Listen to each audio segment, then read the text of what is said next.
Alright, so this is the 2002 42-inch Harbor Breeze Ocracoke ceiling fan that I got from the Habitat for Humanity restore. I'm not going to tell any more details about it because I did the details of it on the last video of it with the white blades, so anyway, here it is with the oak blades, and I haven't showed you in the last video, but I guess I'll do the pull chain sounds too.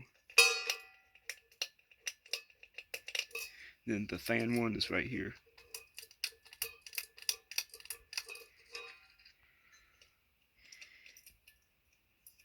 Let me fix this pull chain thing really quickly.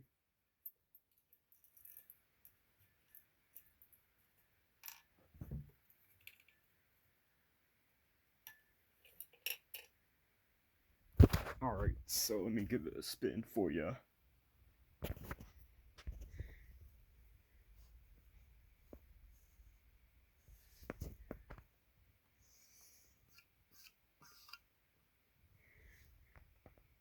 Anyway, that is it. So anyway, I hope you enjoy. Comment, like, and subscribe, and stay tuned for more content to come.